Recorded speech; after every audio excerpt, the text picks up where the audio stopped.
Үйден шығарда баласынан қашып тығылып жүру көп ата-аналардың әдеті. Егер сіз де сол ата-ананың қатарында болсаңыз, мына видеоны соңына дейін қараңыз. Жұмысқа баруы керек ата-аналар үшін немесе баласын үйде біраз уақытқа қалдыруды қажет ететін ата-аналар үшін әдеттегі тактика балаға біреу қарап тұрған кезде немесе баласы ойынға айналғанда үйден жасырын шығып кету екенін білесіздер. Сәбилер мен кішкентай балалардың анасынан бауыр басуы қалыпты жағдай екені белгілі. Балалар ата-анасына неғұрлым жақын жүрсе, соғұрлым өздерін қауіпсіз сезінеді.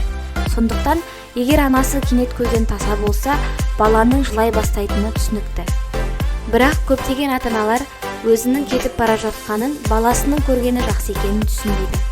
Ендеше, неліктен балаңыздың жылайтынын білсеңіз де, жасырынбай қоштасып шығуыңыз керек. Себебі, сіз балаңызды алдап үйден шығу арқылы бала көңілінде сенімсіздік тудырасыз. Әрі, анам мені тастап кетті деген қорқыныш пайда болады. Балаға жақсы жаман жасаған қарым-қатынас пен эмоционалдық байланыстар тіпті балаңыз кішкентай болса да, олардың бүкіл өміріне әсер ететінін ескерсеңіз, енді бұл тактиканы ұмытқаныңыз жөн. Сонымен қатар, бұл әрекетіңіз арқылы балаңызға мән-жайды түсінуді, яғни кеткен соң қайтып келетініңізді, шыншыл болуға, ешкімді алдамауға тәрбиелейсіз. Және сіз кеткен соң балаңыз өз эмоциясын басқаруды үйренетін болады. Сіз кеткен соң балаңыздың үйді аралап, сізді іздеп көп уақыт өткізбесі үшін қоштасар алдында балаңызға қайда бара жатқаныңызды және жақын арада қайтып келетініңізді айтқаныңыз жөн. Олардың жылағанын көру ауыр болса да, бұл ең пайдалы нәрсе. Олар есейген сайын сіз кеткеннен кейін қайтып келетініңізді түсінетін болады.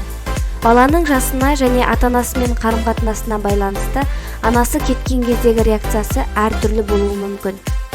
Екінші жағынан, егер балаңыздан жасырынып қашатын болсаңыз, олар сізді көрмеген сайын, сіз ас бөлмеде болсаңыз да, үйдің басқа бөлмесіне кетсеңіз де, мені тастап кетті деп қате ойлау мүмкін.